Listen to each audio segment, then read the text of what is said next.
Hi സുഹൃത്തുക്കളെ, ഇന്ന് നമ്മൾ ഉണ്ടാക്കാൻ പോകുന്ന 50 പേർക്കുള്ള കാശ്മീരി പുലാവും ചിക്കൻ സ്റ്റൂവും ചിക്കൻ റോസ്റ്റുമാണ്.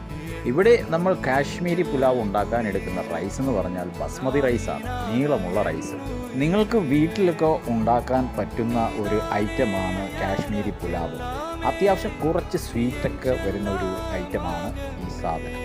ഇതിൽ നമ്മൾ ചേർക്കുന്ന ഫ്രൂട്ട്സ് എന്ന് പറഞ്ഞാൽ മാതളം ചേർക്കുന്നുണ്ട്, പിന്നെ പൈനാപ്പിൾ ഉണ്ട്, ആപ്പിളുണ്ട്. മുന്തിരിങ്ങ സീഡ്ലെസ് ആയിരിക്കും ഏറ്റവും നല്ലത്. പക്ഷേ നമ്മൾ ഇന്ന് ഇതിൽ മുന്തിരിങ്ങ ചേർത്തില്ല, കാരണം വന്നത് നല്ല പുളിയുള്ള കുരു കൂടിയുള്ള മുന്തിരിങ്ങയാണ് വന്നത്. അതുകൊണ്ട് നമ്മൾ അത് എടുത്തില്ല. നമ്മൾ വീട്ടിലേക്ക് 1 കിലോ റൈസാ മേടിക്കുന്നതെങ്കിൽ 1.5 കപ്പ് വെള്ളത്തിലാണ് ഇത് നമ്മൾ ഉണ്ടാക്കേണ്ടത്. ഈ റൈസിൽ വെള്ളം കൂടിപ്പോയാൽ കുഴഞ്ഞു പോകും. ഇത് 1 മണിക്കൂറെങ്കിലും വെള്ളത്തിൽ കുതിർക്കാൻ നമ്മൾ ഇടണം. നമ്മളുടെ ബിരിയാണിയിൽ നിന്നും കുറച്ച് ഡിഫറൻ്റാണ് ഇതിൻ്റെ കൂട്ട്. കാഷ്യൂനട്ടും കിസ്മിസും ബദാമും നെയ്യിൽ വറുത്ത് കോരി മാറ്റി ആദ്യം വയ്ക്കണം.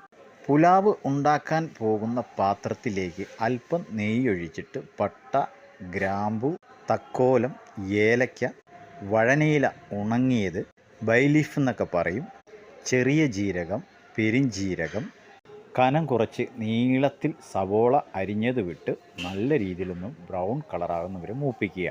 നമ്മൾ ഇനി എത്ര കിലോയാണ് ഉണ്ടാക്കുന്നതെങ്കിൽ 1 കിലോയാണെങ്കിൽ 1.5 കപ്പ് വെള്ളം മതിയാകും. നമ്മളിവിടെ 7 കിലോയുടെ റൈസാണ് ഇവിടെ അടിക്കുന്നത്. നമുക്കിവിടെ പാർട്ടി ഓർഡറാണ്, അപ്പം നമ്മളിങ്ങനെയാണ് ബൾക്കായിട്ടാണ് ഇവിടെ ചെയ്യുന്നത്.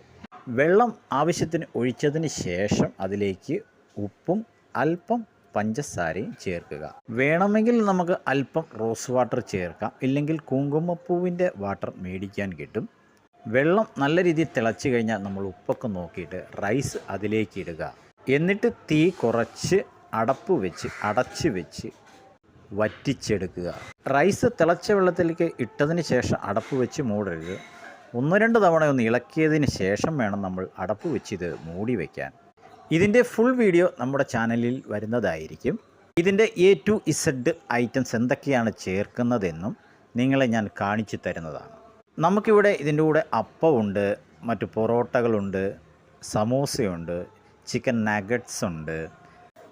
ഈ കാശ്മീരി പുലാവ് നിങ്ങൾക്ക് തീർച്ചയായും ഇഷ്ടപ്പെടും. വീടുകളിലെ കുട്ടികൾക്കൊക്കെ വളരെയധികം ഇഷ്ടപ്പെടുന്നൊരു ഐറ്റമാണ് കാശ്മീരി പുലാവ്. എൻ്റെ വീഡിയോ നിങ്ങൾക്ക് ഇഷ്ടമായെങ്കിൽ എൻ്റെ ചാനൽ നിങ്ങളൊന്ന് സബ്സ്ക്രൈബ് ചെയ്യുക, ലൈക്ക് ചെയ്യുക, ഷെയർ ചെയ്യുക. ഇനിയും പുതിയ വീഡിയോകളുമായി വരും വരെ ബായ്.